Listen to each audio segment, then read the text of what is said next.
ഹബീബായ മുത്തുനബി സല്ലല്ലാഹു അലൈഹി വസല്ലമ തങ്ങളുടെ അടുക്കൽ അതാ ഒരിക്കൽ ഇബ്ലീസ് വരികയാണ്. എങ്ങനെയാണ് വരുന്നത്? ഒരു പണ്ഡിതന്റെ വേഷത്തിൽ, നല്ലൊരു ഉസ്താദിന്റെ രൂപത്തിൽ വന്നിട്ട് ഇബ്ലീസ് ഹബീബായ മുസ്തഫായ നബി സല്ലല്ലാഹു അലൈഹി വസല്ലമ തങ്ങളുടെ അടുക്കൽ വരികയാണ്. എന്നിട്ടോ ഹബീബായ നബി സല്ലല്ലാഹു അലൈഹി വസല്ലമ തങ്ങളും ഇബ്ലീസും തമ്മിൽ കുറേ കാര്യങ്ങൾ ഇങ്ങനെ അങ്ങോട്ടും ഇങ്ങോട്ടും സംസാരിക്കുകയാണ്. ഒരുപാട് കാര്യങ്ങൾ മുസ്തഫായ നബി തങ്ങൾ ഇബ്ലീസ് തിരിച്ച് ഇങ്ങോട്ട് മറുപടി. ഇങ്ങനെയുള്ളൊരു അവസ്ഥ വന്നപ്പോൾ ഹബീബായ നബി സല്ലല്ലാഹു അലൈഹി വസല്ലമ തങ്ങൾ ഇബ്ലീസ് മുസ്തഫായ നബി സല്ലല്ലാഹു അലൈഹി വസല്ലമ തങ്ങളുടെ അടുക്കൽ വന്നപ്പോൾ ഹബീബായ തങ്ങൾ ചോദിച്ചു, മന്നന്ത, ആരുടെ രൂപത്തിലാണ് വന്നത്? പള്ളിക്കല ഖത്തീബിനെക്കാട്ടി ഉഷാറായിട്ടാണ് വന്നത്. നല്ല അടിപൊളി വെള്ളത്തുണിയും കുപ്പായൊക്കെ ഇട്ട് തലയെക്കെട്ടൊക്കെ കെട്ടി സൂപ്പറായിട്ടൊരു തസ്ബീഹ്മാലും കയ്യിലുണ്ട്. ഇങ്ങനത്തെ ഒരു രൂപത്തിൽ ഇബ്ലീസ് അള്ളാഹിൻ്റെ ഹബീബിൻ്റെ അടുക്കൽ വന്നപ്പോൾ അവിടെ നിന്ന് ചോദിച്ചു, മന്നന്ത, നീ ആരാണ്? അവിടെ നിന്ന് പറഞ്ഞു, അന ഇബ്ലീസ് ലഅനത്തുല്ലാഹി അലൈഹി, ഞാൻ ഇബ്ലീസാണ്. എന്താ ഉഷാറല്ലേ, ഞാൻ ഇബ്ലീസാണ്. എന്നിട്ടോ മുസ്തഫായ നബി തങ്ങൾ വീണ്ടും ചോദിച്ചു, ലിമാദാ ജിഅത, ആയിക്കോട്ടെ, എനിക്ക് തർക്കമൊന്നുമില്ല, എന്തേ ഈ വന്നത്? എൻ്റെ അടുക്കലേക്ക് എന്താ വന്നത്? ഇബ്ലീസ് പറഞ്ഞു, അള്ള എന്നോട് പറഞ്ഞിട്ടുണ്ട് അങ്ങയുടെ അടുക്കൽ വരാനും അങ്ങ് ചോദിക്കുന്ന ചോദ്യങ്ങൾക്കെല്ലാം എന്തൊക്കെ നിങ്ങൾ ചോദിച്ചാലും അതിന് ഉത്തരം തരാനും അള്ള എന്നോട് പറഞ്ഞിട്ടുണ്ട്. അള്ളാൻ്റെ ഹബീബിനോട് ഇബ്ലീസ് പറയാണ്, നിങ്ങൾക്ക് കുറച്ച് സംശയങ്ങളൊക്കെ ഉണ്ട്, അത് പറഞ്ഞു തരാൻ അള്ള എന്നെ പറഞ്ഞയച്ചതാണ്. ശരിയാണോ? മലക്കുകളുടെ ഉസ്താദായിരുന്നു ആര്? ഇബ്ലീസ്. ലൗകാന ലിൽ ഇൽമി മിൻ ദൂനി തുഖാ ശറഫു ലകാന അഫ്ളലു ഖൽഖില്ലാഹി ഇബ്ലീസ. ഇൽമിൻ്റെ കൂടെ തഖ്വ എന്ന് പറയുന്നൊരു സംഭവം ഇല്ല എങ്കിൽ ലോകത്തെ ഏറ്റവും വലിയ കാളി ആരാവുമായിരുന്നു? ഇബ്ലീസ് ആവുമായിരുന്നു. തഖ്വ എന്ന് പറഞ്ഞാൽ അത് രഹസ്യത്തിലും പരസ്യത്തിലും ഒക്കെ വേണം. നമ്മുടെ ജീവിതത്തിൻ്റെ നിഖില മേഖലകളിലും തഖ്വ വേണം. അപ്പോൾ ഞാനിവിടെ ഖുത്ബ പോകുന്ന ആളാണ്. ഞാൻ ഈ ഖുത്ബൻ്റെ സമയത്ത് ഒരു ട്രൗസർ ഇട്ട് ടീഷർട്ടൊക്കെ ഇട്ടിട്ട് അവിടെ പോയിരുന്നാൽ എന്തേക്കാരവസ്ഥ? നടക്കുമോ? നടക്കൂല. അല്ലെങ്കിൽ ആ വേഷം ധരിച്ച് മിമ്പർമൊക്കെ ഉണ്ടെന്നാൽ മിമ്പർമ കയറാൻ നിങ്ങൾ അനുവദിക്കൂല. ഞങ്ങളുടെ നാട്ടിൽ അതിന് പറ്റിയ ആൺകുട്ടികൾ നിങ്ങൾ ഇറങ്ങിക്കളിയേറി. അപ്പോൾ എന്തൊക്കെ നിങ്ങൾ ചോദിക്കുന്നുവോ ആ ചോദിക്കുന്ന ചോദ്യങ്ങൾക്കെല്ലാം ഉത്തരം തരാൻ അള്ളാഹു എന്നെ പറഞ്ഞയച്ചതാണ്. ഹബീബായ മുസ്തഫായ നബി സല്ലല്ലാഹു അലൈഹി വസല്ലം തങ്ങൾ ഈ അവസരം ഉപയോഗപ്പെടുത്താൻ ഇബ്ലീസിനോട് ചോദിച്ചു, യാ ഇബ്ലീസ് കം അഅദാഉക മിൻ ഉമ്മത്തി. അത് ശരി, അള്ളാഹ് സംശയം തീർക്കാൻ എന്നെ പറഞ്ഞയച്ചാണല്ലേ, എന്നാ പറഞ്ഞോണ്ടാ, എൻ്റെ ഉമ്മത്തിൽപ്പെട്ട നിന്റെ ശത്രുക്കൾ ആരെല്ലാമാണ്?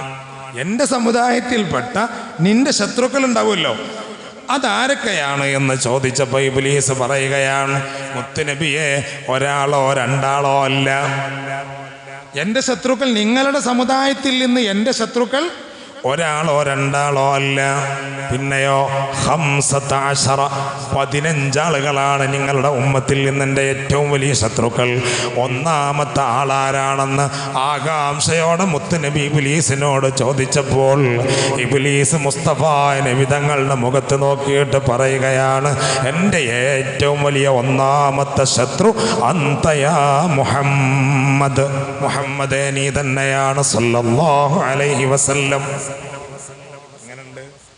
മുസ്തഫ നബി തങ്ങൾ വലിയ ആകാംക്ഷയോടെ ചോദിക്കാണ്, 15 ആൾക്കാരുണ്ടെന്ന് പറഞ്ഞല്ലോ, ഒന്ന് പറഞ്ഞാട്ടി കാണി. ആദ്യം പറഞ്ഞത് അന്തയാ മുഹമ്മദ്, മുഹമ്മദ് നബിയെ, എൻ്റെ ഏറ്റവും വലിയ ശത്രു നിങ്ങളാണ്. രണ്ടാമത്തെ വിഭാഗമാരാണ്? ഇമാമുൻ ആദിൽ, നീതിമാനായ ഭരണാധികാരിയാണ്. നീതിമാനായ ഭരണാധികാരിയാണ്. അത് ഭരണാധികാരി എന്ന് പറഞ്ഞാൽ ഒരു നാട്ടിലെ രാജാവ് എന്നതിൽ മാത്രം ഒതുങ്ങണ്ട. ഒരു നാട്ടിലെ കാരണവരായി, അതല്ലെങ്കിൽ പള്ളി, മദ്രസ, ദീനി സ്ഥാപനങ്ങൾ, ഇതിൻ്റെയൊക്കെ അമരത്തിരിക്കുന്ന ആളുകളൊക്കെ ഇമാമാണ്. അപ്പോൾ എല്ലാവർക്കും സെക്രട്ടറി ആവണം, എല്ലാവർക്കും പ്രസിഡന്റ് ആവണം, അത് നടക്കൂല. ഒരു മെമ്പർ ആണെങ്കിൽ പോലും റബ്ബിൻ്റെ കോടതിയിലും സമാധാനം പറയേണ്ടി വരും. കാരണം അവനെ ആളുകൾ ഏൽപ്പിച്ച ഉത്തരവാദിത്തം അത് ചില്ലറ ഉത്തരവാദിത്തമല്ല.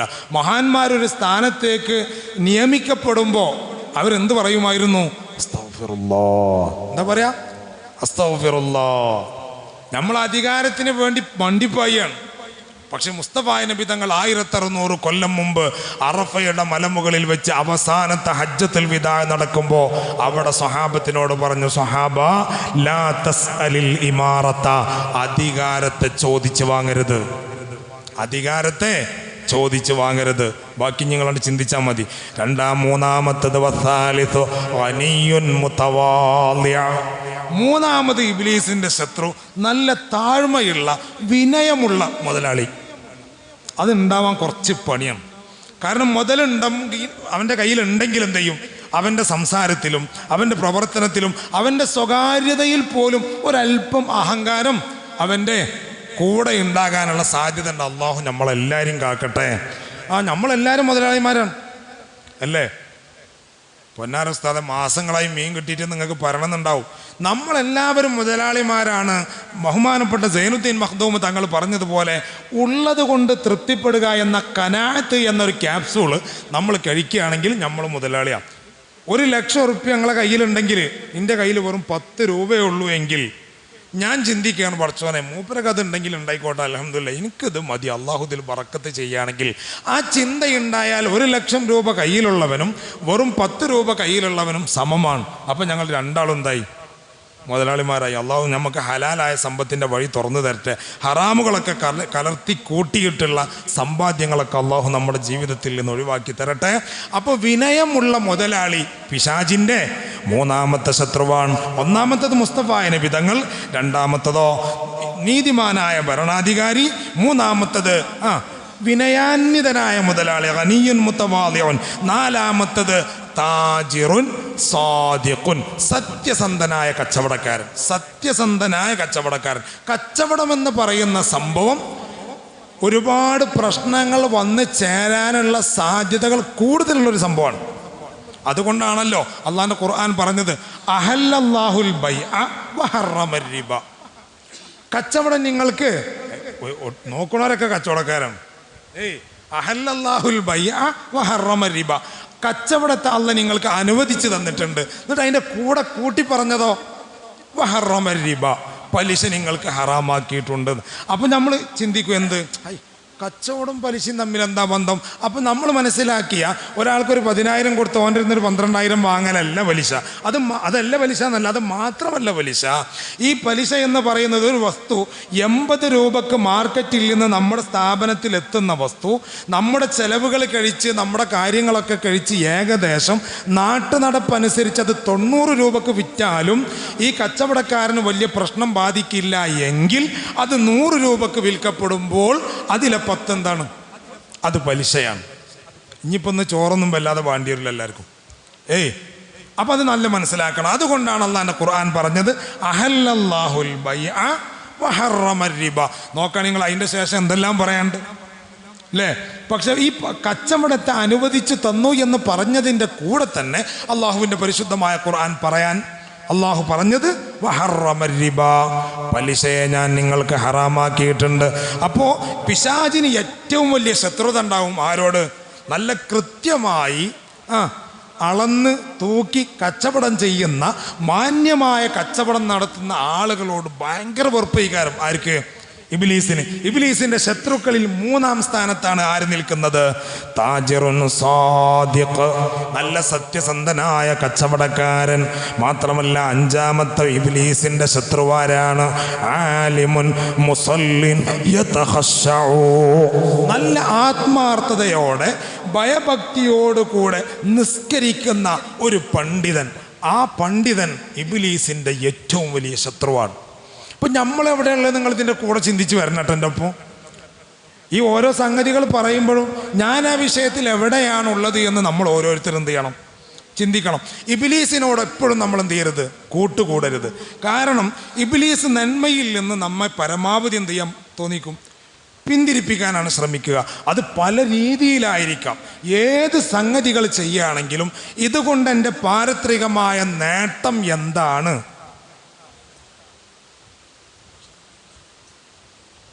അപ്പോൾ ഇതുകൊണ്ട് നമ്മുടെ പാരത്രിക നേട്ടം എന്താണ് എന്നതിനെക്കുറിച്ച് നമ്മൾ എപ്പോഴും എന്ത് ചെയ്യണം? ചിന്തിക്കണം. നമ്മളിപ്പോൾ ഇത് പറയാനോ കേൾക്കാനോ ഒന്നും നമുക്കാർക്കും സമയമില്ല. ചിലപ്പോൾ നിങ്ങൾ ഇരിക്കണവരെന്നെ ചിലപ്പം ഇതൊന്ന് നിർത്തി കിട്ടിയെങ്കിൽ എന്നൊക്കെ നിങ്ങൾക്ക് തോന്നും. പക്ഷെ ഇതൊക്കെ നിങ്ങൾക്ക് ഞാനല്ലാതെ ആരഞ്ഞ് പറഞ്ഞുതരിക? അങ്ങനെ ഒരു വിഷയം ഇതിൻ്റെ പിന്നിലുണ്ടല്ലോ.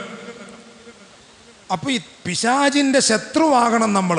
പിശാചി നമ്മളോട് പറയും, ഇശാവ് ബാങ്ക് കൊടുത്തു, ഇനിയിപ്പോൾ ഹദ്ദാദ് കയ്യാൻ നേരത്താണ്ട് ചെന്നാൽ മതി. ചില ആളുകളൊക്കെ ഇങ്ങനെ വരുന്നതും പോണതും കാണുമ്പോൾ ഞാനൊരു പൊട്ടനാണെന്ന് നിങ്ങൾ വിചാരിക്കരുത്. ഞാനോട് പറയണം, മൊത്തത്തിൽ പറയണം, ഞാനൊരു പൊട്ടനാണ് നിങ്ങൾ ആരും എന്ത് ചെയ്യണ്ട, കരുതണ്ട. ഓരോ പൾസുകളും ഞാൻ വ്യക്തമായി നോക്കി മനസ്സിലാക്കിയിട്ടാണ് എന്ത് ചെയ്യണത്, ഞാൻ മുന്നോട്ട് പോണത്. അതൊക്കെ നല്ല ശ്രദ്ധിക്കണം. മഹാനായ അബ്ദുല്ലാഹിൽ ഹദ്ദാദ് റളിയല്ലാഹു തആല അൻഹു മോശക്കാരനാ. ഹദ്ദാദിൽ തിരഞ്ഞെടുക്കപ്പെട്ട ഓരോ ദിക്റുകളും അത് ഹദീസ് കൊണ്ട് സ്ഥിരപ്പെട്ട ഹദീസിൽ വാരിതായ ദിക്റുകളാണ്. അതിൽ നിന്ന് തിരഞ്ഞെടുത്തിട്ടാണ് എന്ത് ചെയ്തത്, ഒരു പ്രത്യേകമായൊരു മൗലിദ് പോലൊരു ഹദ്ദാദ് റാത്തീബ് ആരുണ്ടാക്കിയത്, ഹദ്ദാദ് റളിയല്ലാഹു അൻഹു ഉണ്ടാക്കിയത്. അപ്പം നമ്മക്കത് പോരാ. അപ്പം നമ്മൾ അബ്ദുല്ലാഹിൽ ഹദ്ദാദിനെക്കാളും മേലെ, നമ്മൾ മൂപ്പര മൂത്താപ്പ. ചില ഇബ്ലീസ് നമ്മളെ നല്ലോണം ഊരക്ക് കയറിട്ട് വലിക്കും. ചില ആൾക്കാർ നമ്മളിത് ശ്രദ്ധിക്കുന്നുണ്ടെന്ന് മനസ്സിലാക്കിയാൽ എന്ത് ചെയ്യും, പറഞ്ഞ് അവസാനം ഇശാവ് ബാങ്ക് കൊടുത്താണ്ട് പോരും. അപ്പോൾ ഒരു മൂത്രവാർച്ചുള്ള ആൾക്കാരെ മാതിരി പാത്യ തീരൂല, ഒന്നെടുത്താൽ തീരൂല. അപ്പോൾ ഓരോ വിശ്വാസം ഇട്ട് തീരില്ല. 3 വട്ടം കാലൊക്കെ എടുത്ത് 9 വട്ടം ഒരു കേൾക്കും. കാരണം എന്താ, അത് കുറച്ചും കൂടി ആയിക്കോട്ടെ.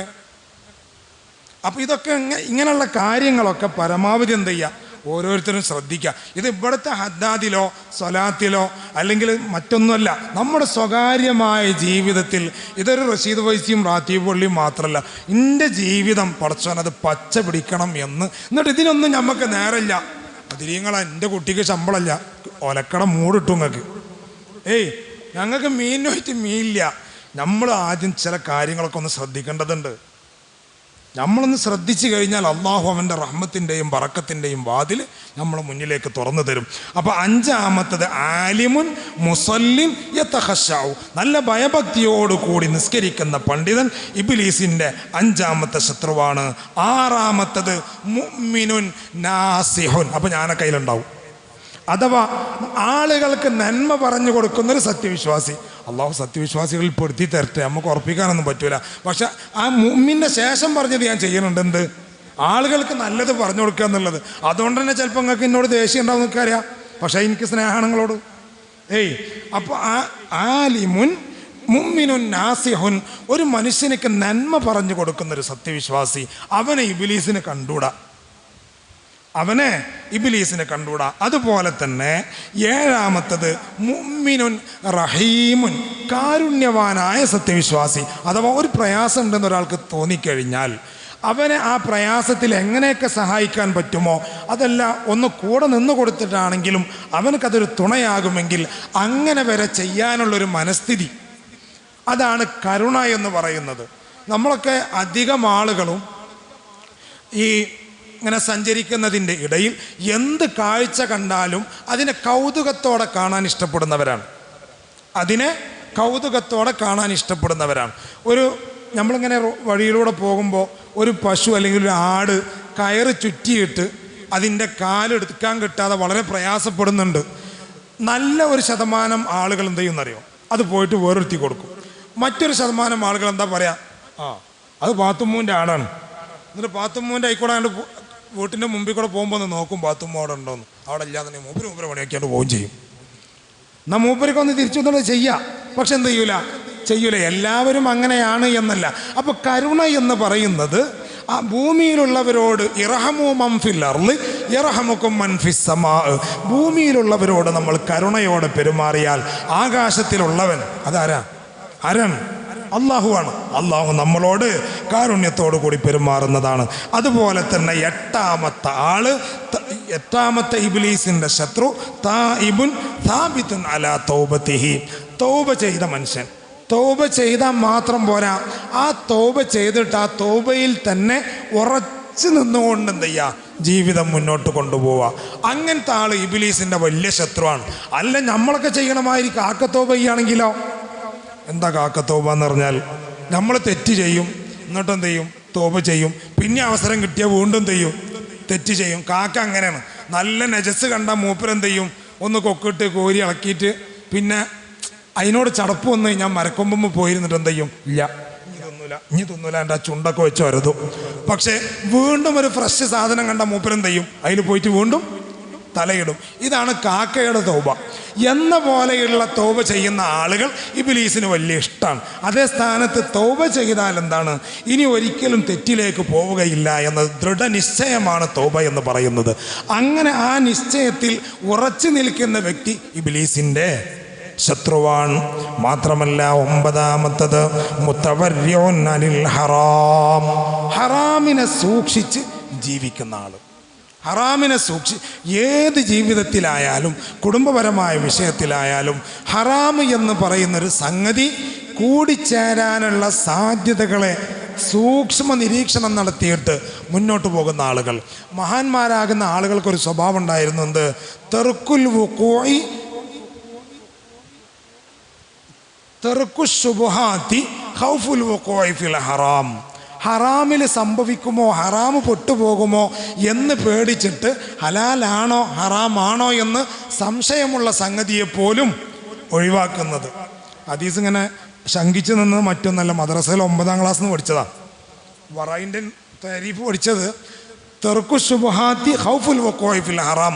അത് എടുത്തിട്ടുണ്ടെങ്കിൽ പടച്ചോനെ ഹറാമായി പോവോ, എന്നാ ഹറാമാണെന്ന് ഉറപ്പുണ്ടോ? ഇല്ല, ഒരു ഡൗട്ടേ ഉള്ളൂ. എന്നാൽ പോലും അതിനെ ഒഴിവാക്കുക എന്നത് വലിയൊരു സംഭവമാണ്. അതുകൊണ്ട് തന്നെ ഇബ്ലീസിൻ്റെ ശത്രുക്കളിൽ ഹറാമിനെ സൂക്ഷിക്കുന്ന ആളുകൾ ഇബ്ലീസിൻ്റെ ശത്രുക്കളിൽ 10-ാം സ്ഥാനത്ത് നിൽക്കുന്നവരാണ്. അള്ളാഹു നമ്മളെ കാത്തുരക്ഷിക്കട്ടെ. അതുകൊണ്ട് പ്രിയപ്പെട്ടവർ, ഇനിയൊരു 5 കൂടി പറയാനുണ്ട്. അത് നമുക്ക് എന്ത് ചെയ്യാം? അടുത്ത ആഴ്ചയിൽ അള്ളാഹു തൗഫീക്ക് ചെയ്താൽ ബാക്കി പറയാം.